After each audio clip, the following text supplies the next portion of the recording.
सारा ऑर्डिनेंस ला रही है और नैब की जो बिज़नेस और ब्यूरोक्रेसी में हिंड्रेंस है और इंटरफियरेंस है उसको इंशाल्लाह गवर्नमेंट ख़त्म करेगी और मेरा जो मौक़िफ़ है डे वन से वो सही प्रूव होगा।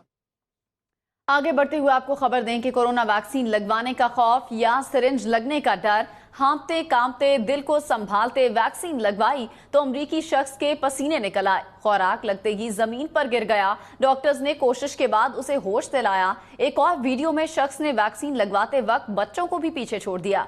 इंजेक्शन लगने से पहले अपनी जान छुड़ाई। तो आप जी अगर कुछ पूछना चाहें। मांडीवाला साहब ये बताएं कि पीडीएम से निकलने के बाद क्या ये नहीं समझते कि पीपल्स पार्टी काफ़ी पीछे हो गई है?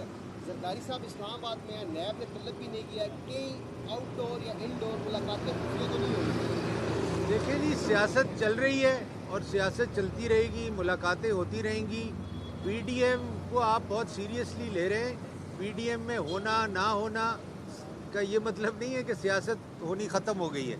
तो सियासत ज़ोरों में है मेरे व्यू में, और बातचीत भी चल रही है, मुलाकातें भी हो रही हैं। और आपने बिलावल साहब का स्टेटमेंट भी सुना होगा कि बजट में हम एक ही प्लेटफॉर्म पे हैं अपोजिशन वाले, और हम इस बजट पे भरपूर अपोजिशन हिस्सा लेगी और अपोज करेगी।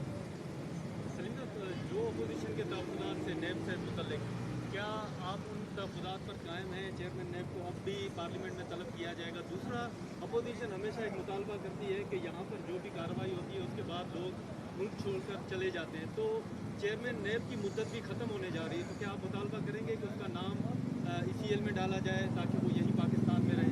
देखें, चेयरमैन नैब को जो मैंने बातें की हैं, क्योंकि अब सेनेट हैज़ कम, कमिटीज़ हमारी बन गई हैं, अब हम शुरू करेंगे वो सारे प्रोसीजर, सारी चीज़ें जो हमारे पास हैं, नैब की जितनी कंप्लेंट्स हैं वो हम कमिटीज़ में टेकअप करेंगे और मैं पर्सनली टेकअप करूँगा। वो चीज़ें ख़त्म नहीं हुई। अब सेनेट का इलेक्शन आ गया, बीच में प्रोसेस शुरू हो गया, वो हम ज़रूर करेंगे। और आप ये मत समझें कि वो चीज़ें ख़त्म हो गई हैं और गायब हो गई हैं। और दूसरा आपने क्या क्वेश्चन? ECL में नाम डाला जाए? देखें, नैब चेयरमैन से पहले वो हमें बताएं तो, कि आके एक्सप्लेन तो करें कि ये वजह क्या है कि नैब इस किस्म के, और नैब के जो डीजीज हैं स्पेशली, वो क्यों कन्विंस कर लेते हैं चेयरमैन नैब को कि, और चेयरमैन नैब ने ये कई दफ़ा कहा है कि मैं प्रेशर में हूँ, और मैं ये जानना चाहता हूँ किसके प्रेशर में, कौन उन पे प्रेशर डाल रहा है कि लोगों के वारंट इशू करें, लोगों को अरेस्ट करें, लोगों को हरास करें। ये नैब चेयरमैन का काम नहीं है। नैब चेयरमैन का काम है करप्शन पकड़ना, बिजनेसमैनों को पकड़ना, अंडर इनवॉइसिंग पकड़ना। ये सब, ये कब से चेयरमैन नैब का काम आ गया? तो मैं ये समझता हूँ कि उनको गलत डायरेक्शन पे लगाया जाता है, उनसे गलत चीज़ें करवाई जाती हैं, और ये वो इंशाल्लाह आएंगे और हमें एक्सप्लेन करेंगे। और अगर नहीं आएंगे तो मैं समझता हूँ नैब चेयरमैन जो है वो पार्लियामेंट को अवॉइड करना चाहते हैं, वो पार्लियामेंट से दूर रहना चाहते हैं, और मैं समझता हूँ अगर वो ये करेंगे तो वो उनके लिए नुकसानदेह है, इस वक्त के लिए भी और आइंदा के लिए भी। आपने लास्ट टाइम कहा था कि हम लेटर लिखेंगे मिनिस्ट्री ऑफ फाइनेंस को, कि पता चला है कि ये पैसे जो इन लोगों ने बिल्कुल लिखेंगे जी।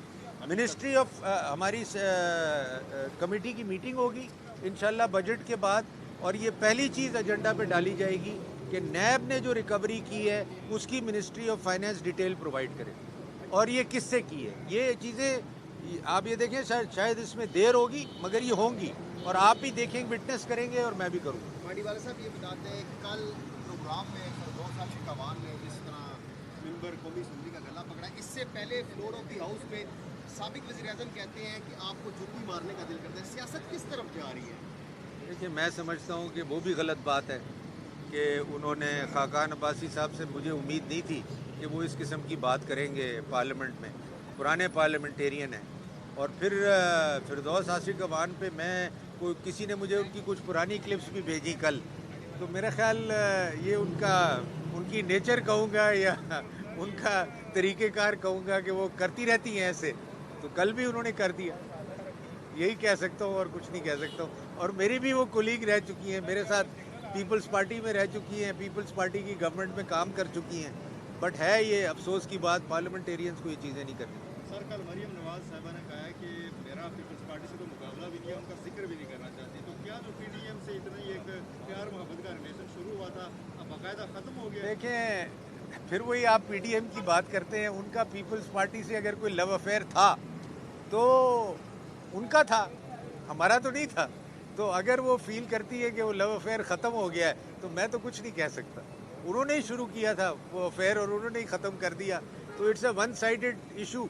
मगर ये मैं ये समझता हूँ कि अगर वो पीपल्स पार्टी की फ़िक्र नहीं करती तो, और वो भी ये समझती हैं कि पीएमएलएन जिस मिशन पे भी जा रही है और वो खुद ही कामयाब हो जाएगी, मैं नहीं समझता कोई भी पार्टी, सियासत अब ऐसे जंक्शन पे आ गई है कि कोई भी पार्टी अब अकेली कामयाब नहीं हो सकती। They have to take all the parties together. आपने ऐलान करना था, वो ऐलान कर दिया। कौन सा? नबी कासम में ऐलान करूंगा। नहीं, मैंने तो नहीं कहा। हाँ, सॉरी मैं भूल गया जी।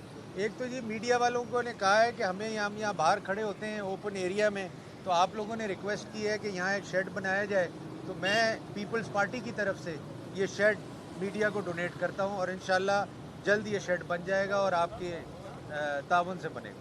Thank you ji, thank you.